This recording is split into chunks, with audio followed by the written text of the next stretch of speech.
여러분, 정부가 8.4 부동산 대책을 발표를 했습니다. 그런데 예상했던 거하고 달리 곳곳에서 반대가 나오고 제동을 걸고 그야말로 대혼란의 도가니가 아닌가, 그런 생각까지 들 정도입니다. 8.4 부동산 대책의 핵심은 그거예요. 13만 2천 가구를 서울과 수도권에 공급하겠다. 이게 핵심입니다. 그 중에서 핵심을 또 뽑으라면요, 뭐 신규 택지 발굴에 태능 CC가 들어갔다는 거고요.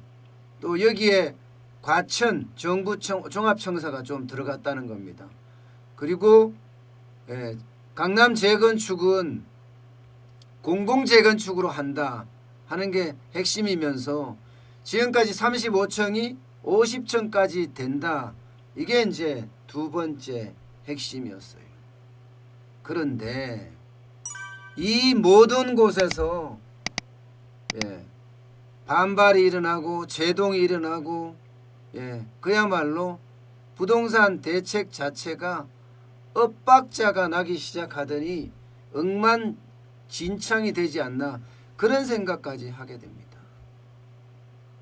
자, 당장 서울시부터 반대하고 나섰습니다.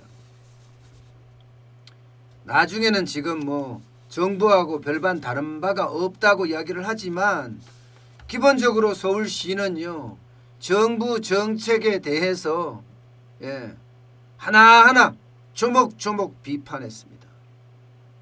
그 내용은 이렇습니다. 당장 강남에 공공재건축을 한다. 이거 안 될 거다. 용적률을 뭐 지금 기존 300%, 250%의 300%를 500%까지 올려준다. 대신에 많이 지어지는 가구 중에 50%는 기부 체납해라 하거든요.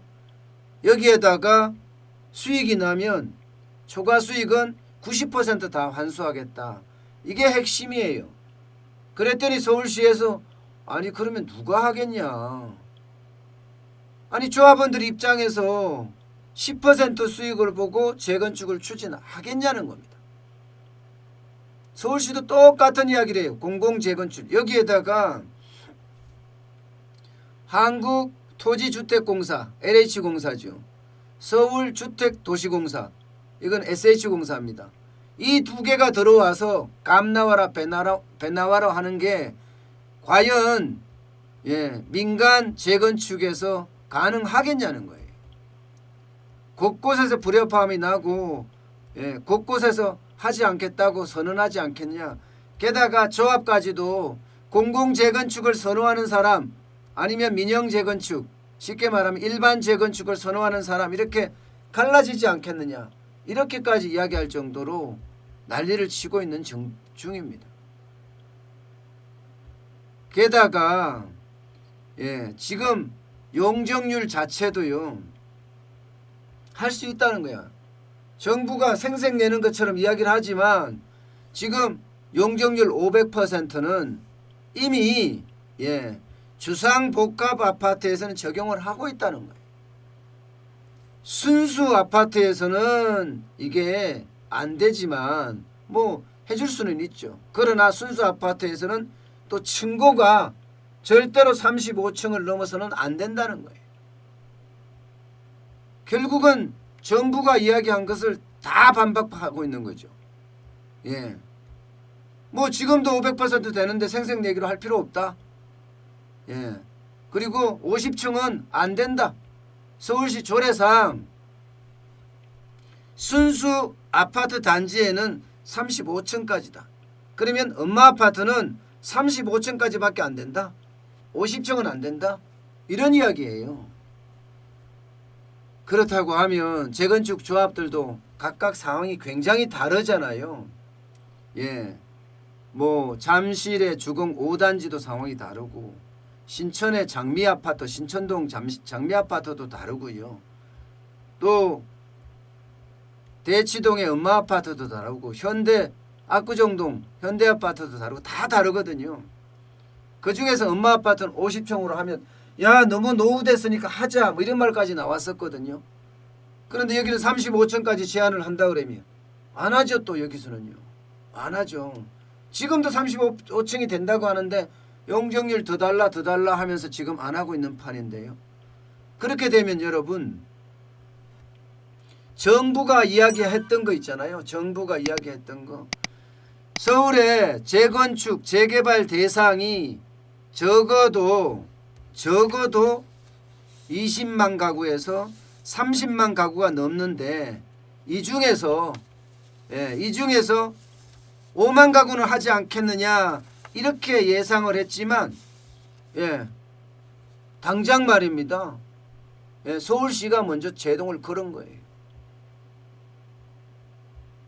그런데 이게 3시간 반 만에 이렇게 서울시의 입장을 발표를 했다가 조목조목 반박을 했다가 한 4시간 반쯤 되니까 다시 정부하고 이야기가 같다 이런 말이 나왔단 말입니다. 이거는 또 뭘까요? 저는 이거는 또 뭘까 생각이 들어요. 지금은 서울시장 자리가 공석이에요. 그래서 대행체제로 이루어지고 있는데 누가 압력을 넣은 거 아닌가요? 압력을 넣은 것 아닌가요? 글쎄요. 갑자기 왜 바뀌었을까요? 압력이 안 들어갔는데? 모르겠습니다. 만약에 그런 압력이 있었다 그러면 일단 그거는 말이 안 되죠. 엇박자가 나는 것도 그렇지만 압력까지 행사를 했다고 하면 그건 일단 말이 안 됩니다. 그런데 말입니다. 서울시만 이렇게 엇박자를 내는 건 아니에요. 시장들 중에 과천시장도 마찬가지로 똑같이 지금 반발을 하고 있습니다. 아니 서울시에 주택이 부족한데 왜 과천시가 떠안아야 되느냐? 왜 과천에다가 임대용 아파트를 많이 놓으려고 하느냐? 안 된다 하고 아주 강력하게 반발하고 있는 겁니다. 강력하게. 당장 과천 그 정부종합청사는 기왕이면은 다른 용도로 활용해야지. 거기다 임대 아파트가 들어오게 되면 과천 아파트에 영향을 끼친다 이런 얘기예요. 왜 임대 아파트 지냐 이거죠. 더불어민주당의 정청래 의원도 마찬가지입니다. 같은 당 여당에서도 지금 반발이 나온 거예요. 마포구청장도 저도 아무것도 모른 채 주택 공급이 발표됐다. 지금 상암동 주민들 항의가 빗발치고 있다. 상암동은 이미 임대 비율이 47%에 이르고 있다. 여기에 또 임대주택을 지어야 하나 하면서 반발합니다. 반발하고 있어요. 그러니까 이게 진짜 엉망진창이란 말이 맞는 말인 거예요. 정부 입장 다르고 서울시 입장 다르고요. 각 시장들 입장 다르고 구청장 입장 다르고 이게 다 다르다 그러면 이게 어떻게 정부의 계획이 추진되겠습니까? 저는 이거 추진되기가 쉽지 않을 것 같아요. 쉽지 않을 것 같아요. 공급을 많이 한다고 하지만 과연 공급을 할 수 있을까? 그리고 또 전셋값이나 집값을 잡을 수 있을까? 기본적으로는요. 정부의 정책 혼선이 오전 다르고 오후 다르니 이게 누가 믿겠습니까?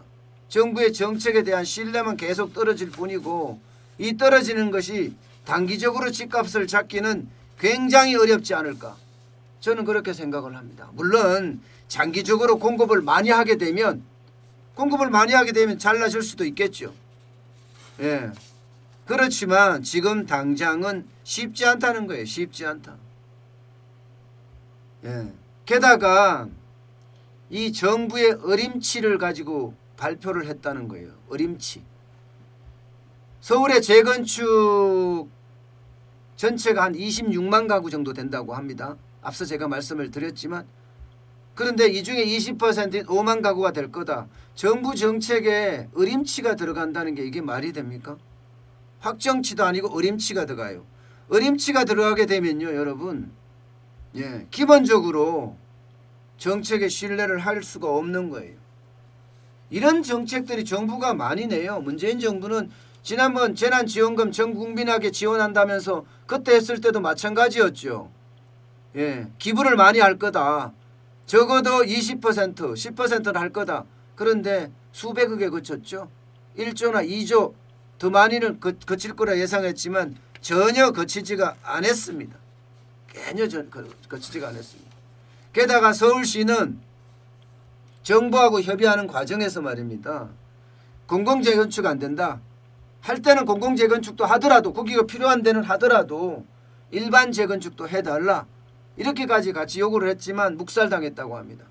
처음에는 그 내용이 계속해서 안건으로 채택이 되다가 더불어민주당이 문재인 대통령에게 보고할 즈음에 그 내용은 사라졌다고 해요. 그렇다고 하면 결국은 강남 재건축들이 공공재건축을 하지 않는 한 일반 재건축을 하지 않는 한 참여하지 않겠다 하는 이야기가 나올 수밖에 없는 겁니다. 시장은 이렇게 이미 시장은 쉽게 말하면 파토가 났어요. 부동산 시장 자체는 정부의 정책을 안 믿을 뿐만 아니라 시장 자체가 완전히 혼란의 도가니에 지금 쌓여 있단 말입니다. 이런 상태라면요. 정책의 대변환, 대혁신이 있었어야 돼요.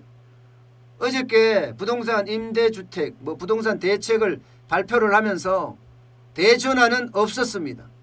대전환이 없었으니까 시장은 이렇게 변하는 거예요. 게다가 지금 정책에 대한 불신이 사실 시장에서는 굉장히 팽배하거든요. 그렇다면 정책에 대한 어떤 확신이나 신뢰를 더 확보할 수 있는 방향으로 가야 됩니다. 그런데도 불구하고 부동산 정책의 수장은 그대로 가만히 있습니다. 얼마나 신뢰를 받는지 모르겠지만 국민의 신뢰를 받지 않는 사람이 부동산 정책의 수장으로 계속 앉아 있는다는 게 이게 신뢰를 받을 수 있는 일인가요? 저는 모르겠어요. 기본적으로 리더십이라는 것은요. 리더십이라는 것은 대통령뿐만 아니라 가정에도 리더십이 있는 거고 기업에도 리더십이 있는 겁니다. 정부에도 리더십이 있는 거고. 그러면 이 리더십이라는 것은 너무 자주 변해도 문제가 있지만 너무 안 변해도 문제가 있는 거예요. 너무 안 변해도. 대원군의 세국정책 보세요. 처음에 시작은 혁신이다. 뭔가 달라지는 것 같았습니다. 그렇지만 그걸 오래 시간을 끄니까 어떻게 됐습니까? 나라를 빼앗기기까지 했습니다. 나라를 빼앗겼다니까요. 나라까지 빼앗겼다니까요. 그러니까 어느 정도의 융통성이 있어야 된다는 거예요. 융통성이 없이 계속해서 이렇게 간다면 제가 봐서는 정책의 신뢰는 점점 바닥으로 떨어지지 않을까 그런 생각을 저는 해봅니다. 지금 이대로 가면요. 경실련이 이야기하는 대로 경제정의실천시민연합 말입니다. 거기서 이야기하는 대로 문재인 정부가 끝날 때쯤에는 부동산의 어떤 정책 혼란이 얼마나 커질지 짐작이 안 된다고 이야기할 정도니 말 다 했지 뭡니까.